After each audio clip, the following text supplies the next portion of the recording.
আমরা সর্বোচ্চ চেষ্টা করেছি তাদেরকে গ্রেফতার করার জন্য, অ্যারেস্ট করার জন্য। এখন পর্যন্ত যাদেরকে ধরা হয়েছে তাদের সাক্ষ্য প্রমাণ এবং তাদেরকে আমরা যে ছবিগুলো দেখিয়েছি, কারণ তারাও তো চিনে না ওই লোককে, এবং তারা যাদেরকে পার করেছে তাদের ভাষ্যমতে এরা পালিয়ে যেতে সক্ষম হয়েছে। যেহেতু মূল আসামিটা ধরা পড়ে নাই, বাকি যে আসামিগুলো এরা কিন্তু তার সহযোগী। কেউ অস্ত্র লুকাইছে, কেউ নাম্বার প্লেট চেঞ্জ করছে, কেউ তারে ক্যারি করছে, কেউ তাকে বিকাশে টাকা পাঠাইছে, এরা ধরা পড়ছে। তো মূল আসামিটাকে পাইলে বিহাইন্ড দ্য সিন তারা কারা কাজ করছে এইটা আরো স্পষ্ট হওয়া যেত।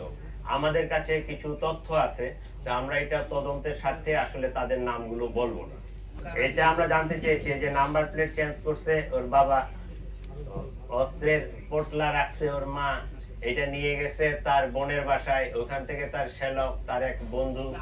এইটা যেহেতু ওরে পাইনি আমরা, এই জন্য তার কাছে পায়ে যদি স্বীকারোক্তিমূলক জবানবন্দিটা নিতে পারতাম তাহলে আমরা নিশ্চিত হতে পারতাম।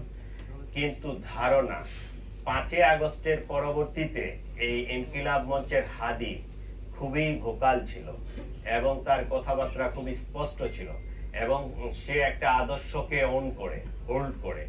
তাহলে এই আদর্শ বা এই 5 আগস্টে যারা ক্ষতিগ্রস্ত, আমরা ধারণা করতে পারি বা অনুমান করতে পারি যে হত্যাকাণ্ডের পিছনে তারাই জড়িত।